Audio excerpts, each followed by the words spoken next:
Tá, vou aproveitar aqui, tem uma pergunta já sequenciada com outra, que eu consegui juntar as duas aqui pra gente fazer um negócio. E teve uma mensagem aqui do... essa eu vou ter que responder ao vivo aqui pro cara. Fly Descabelei. Vai tá difícil tancar, viu? Tá difícil. Aquela hora foi pesado. Mas vamos lá. O Criptalizando pergunta aqui... o que você acha de sobrevivencialismo? Essa pergunta eu vou fazer para os dois. O que você acha de sobrevivencialismo e ter acesso às sementes da terra que podem ser replantadas, criação de animais em uma casinha no meio do mato? Você tem que pensar que sobrevivencialismo é uma coisa importante, conforme o Renato está falando aqui, de você viver fora do estado e olhar as categorias de investimento, né? Existem 7 macro categorias de investimento e boa parte delas fazem parte do sobrevivencialismo.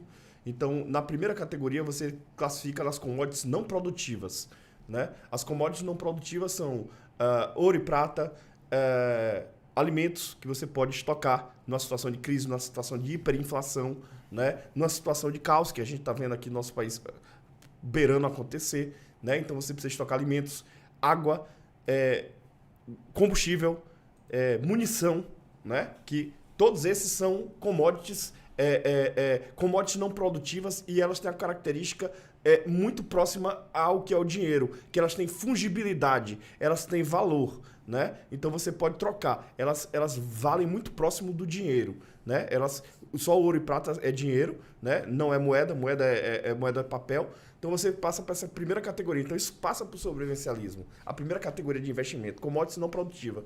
Depois você passa para a segunda categoria de investimento, que são as commodities produtivas ou renováveis, que é você fazer um investimento em energia solar na sua casa, né? É você ter o que você está falando, a criação de boi, que seria a categoria chamada semovente, né? Não é nem um imóvel, nem é um título de ação, é chamado semovente, é outra categoria. Então são as commodities produtivas e renováveis, né? Essa commodity, uma plantação, uma coisa assim. Depois você pode subir para uma próxima categoria, porque isso, à medida que a gente está falando isso aqui, a gente está vendo a questão da liquidez de uma série de investimentos. Então você tem as categorias da cripto, você tem a categoria dos títulos e das ações, você tem a categoria da moeda fiat, né? Que é importante que você tenha também algum valor, porque quando teve o acidente no 11 de setembro, você não teve movimentação nos bancos. Os bancos nos Estados Unidos fecharam. Então, se você tinha dinheiro físico, você pôde no supermercado comprar o que estava lhe faltando. Quem tinha ouro, prata, dólar dentro de casa, multiplicou o valor por 20. Multiplicou por 20, mas aí você está na commodity não produtiva. Eu estou falando do dinheiro físico mesmo, que ainda as pessoas acreditam e aceitam, né? Então, são 7 categorias macro de investimento, né? E isso passa por sobrevivencialismo, obviamente.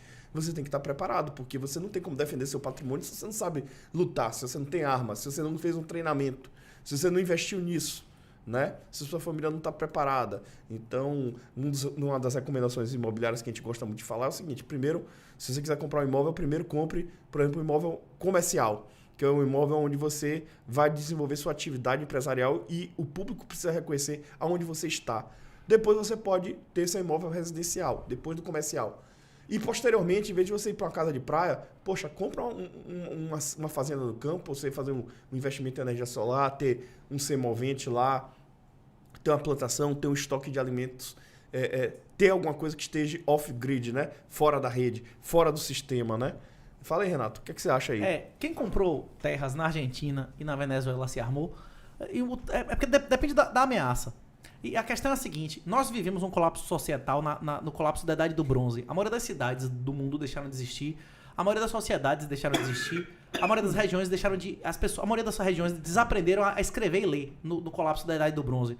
O colapso da Idade do Bronze acabou com a agricultura e 80-90% da região lá que conseguiu existir história, que era registro escrito, e criou aquela cultura que a gente vê no Antigo Testamento, dos rebanhos e tal, que tipo assim, o caçador-coletor, ele é menos resiliente do que o cara que tem um rebanho. Porque o cara que tem um rebanho, ele sobrevive a um ano de seca, não é isso? O caçador-coletor não, que você vai ter um ano que não vai ter nada pra caçar, o cara morreu, não é isso? Então, o que a gente aprendeu nessa época? Os agricultores foram os primeiros a morrer, porque não tinha arma, não é isso? Foi o que Aaron falou. Quem investir o imóvel é o retorno total pro ditador em caso de ditadura. Você tem que ver qual tipo de ameaça você está respondendo. Para ameaça de ditadura totalitária, de Estado bolivariano, é melhor você investir em mobilidade do que você investir em resiliência local. Você em sua casa ter, sei lá, 20 ou 30 litros de água por pessoa, você tem um garrafão de água ou 2 de sobra, você tem um bujão de gás de sobra, isso é um investimento baixíssimo que pode lhe dar vantagens, até mesmo em um colapso localizado, de faltar gás, de faltar energia, de ter uma greve de ônibus, não é isso? Não é bom ter água mineral sobrando, um bujão de gás sobrando? Foi o que aconteceu lá no Amapá. Pois é. A garrafinha de água foi pra R$25. Uma garrafinha de 500 ml. Tem pequenas medidas dessa que eu concordo que localmente faz sentido. Mas eu nunca compraria uma fazenda no Brasil hoje sem nenhum tipo de segurança jurídica.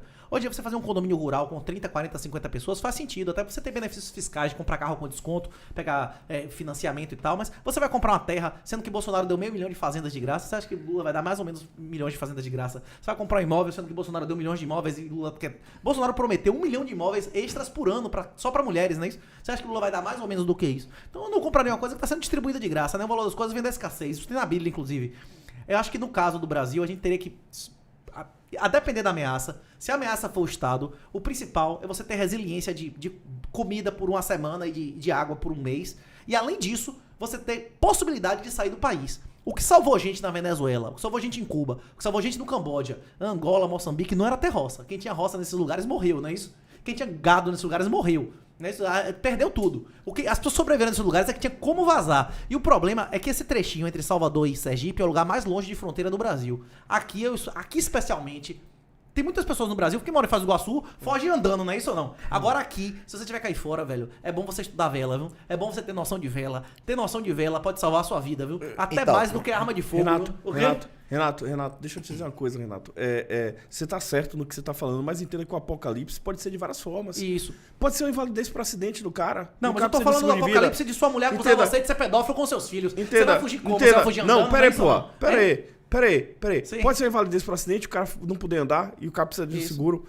Pode ser um período de hiperinflação, como a gente presenciou no Brasil na década de 80. Arranjar um Jairinho e começar a torturar seus filhos, não é isso, não, entenda. Isso não é possível comigo. Mas, olha só, deixa não, eu te dizer uma coisa. hipoteticamente, com o cara não é possível, não? Deixa eu te dizer uma coisa. No período de hiperinflação, você ter uma fazenda, valeu muito a pena, cara. Meu pai tinha uma fazenda de cacau pequenininha e aquilo ali, cara, o cacau, ele usou como dinheiro pra pagar carro. Eu conheço gente que comprou fazenda na Venezuela de $1 milhão e vendeu por $10 mil. Mas esqueça, entenda, cara, você tá escalando, entenda, o que o rapaz tá perguntando aqui é uma carteira de investimento. Então a carteira de investimento, como eu disse, são 7 categorias macro. A gente não tá excluindo que você tenha Bitcoin, a gente não tá excluindo que você tenha dinheiro, que você tenha ações, mas é mais uma categoria pra se investir. Uma questão de energia solar. Né? Não. Imóvel é consumo, né? Não, hedge, você pode dizer que é um hedge pode, e tal, mas pode, investimento não é, né? Não, isso. É um hedge. Você pode pegar crédito barato com imóvel, você pode fazer uma série de coisas, mas se você quiser ter um imóvel, tá? Você pode até comprar, você até pode, né? Você não vai exagerar muito nessa participação no seu conjunto de investimento. Mas assim, eu tô falando assim, o cara quer imóvel de qualquer jeito. Melhor que ele pegue um empresarial hoje, se ele desenvolve uma atividade empresarial que precisa da presença dele, né? Um autônomo, um médico, alguma coisa assim. Depois um residencial, se ele quiser isso. E depois, em vez de ele fazer uma besteira de comprar uma casa de praia, porra, casa de praia, velho, é só lazer. É só entretenimento. Inclusive, como o Aron falou, tudo que a gente tá discutindo aqui é só gestão de risco. Tudo, desde o início. Tudo que a gente tá conversando aqui é gestão de risco. Tudo, até casamento, contrato de putaria, como é contrato de namoro, né? Contrato de namoro. Isso. Tudo isso aqui é gestão de risco que a gente tá conversando. A questão, se eu poderia dar uma mensagem sobre isso é mais importante saber atirar do que ter uma arma. É mais importante retenção e contra-retenção, você tomar uma arma e saber como não tomar arma de sua mão do que saber atirar na curta distância. É mais importante saber velejar do que ter um veleiro e não saber velejar, não é isso? Quem tem uma lancha e nunca navegou em alto mar tá pior do que o cara que sabe e não tem uma lancha, não é isso ou não? Porque ele vai ser disputado por quem tem, não é isso ou não? O conhecimento real é o maior hedge que existe. Saber onde tem água e como tratar é mais importante que ter um garrafão de 20 litros em sua casa, não é isso? O conhecimento real é o maior hedge que existe, não é isso ou não? Sim, é verdade. O quê? Esse papo de velejar, a gente teve um episódio aqui com... Até o nome do episódio é Velejar com Marcelo Bonilla, né? E eu perguntei pra ele, questão de... Pensando de sobrevivencialismo num veleiro. Então, quem quiser depois do papo aqui, vai lá conferir. Não, tem barco com nossa idade, da década de 80, hoje, que tem desalinizador, que tem bateria solar, que você fica 2, 3 anos no máximo, no caso mesmo. Eu naveguei num desse com ele. Velho, um barco velho de antigamente. Década de 80. Década de 80, mas, pô, Você entra no barco, o barco tá Não, brinco. geralmente o cara eletrônica, Claro, pelo porque... menos, tá nova, né? Não, todo. O barco tá todo reformado, todo ajeitado. Renato, eu só Mas assim, discordo. e aí o papo foi sobre isso, né? Tipo, vale o sobrevivencialismo, porque aí é o que você tava falando. Se você tem uma terra em que, de repente, sua terra é tomada, não adianta Mas você ter a terra. Buriti foi o que, porque a foi o sua que terra Arão foi falou. tomada. Não existe bala de prata. Você vai dizer pro cara que mora em Brasília aprender a velejar? Não. Agora o cara que mora em Salvador, na maior baía do mundo, o cara numa Então. situação de colapso não vai fugir andando. Exatamente, Não é isso, então, não? É foda, né? não, O quê? perfeito, É brincadeira, perfeito, né, perfeito. velho? O quê? Perfeito. Hein? Qual é a Você sua... vai velejar no lago lá e vai Não, fugir. é o O que- quê? É o que Aaron falou aqui. Nessa Qual é a situação de fronteira caos que próxima? você tá dizendo aí, tipo assim, o cara tem o fuzil, tem a força, né? O Estado é força, né? E o outro tem o veleiro. Vai pegar o cara. Não. Vai pegar o cara depois que ele saiu, já Antes era, de né? sair, Então, mete bala dele, tá entendendo? Tipo assim, a força é o que manda, Ó, cara. na China, A como a gente força tava conversando é a hoje- última instância, Ó, entendeu? na força, como a gente tava conversando hoje, na China hoje, pra você ser tirado ou colocado na China é $100 mil. $100 mil, certo? Hoje em dia você chega com visto no aeroporto, eles lascam o seu visto. Você não tá podendo sair de lá, eles não estão mentindo mais passaporte. Vamos buscar chinês? Ó, calma. Se eu tiver um barco, se entrar um colapso societal agora, se a energia parar de funcionar, ou o petista começar a matar todo mundo que elogiou o Bolsonaro publicamente, beleza? Um cenário hipotético, isso não vai acontecer. Tá falando hipoteticamente. É mais fácil arranjar uma pessoa que tem um fuzil, uma pessoa que tem um veleiro.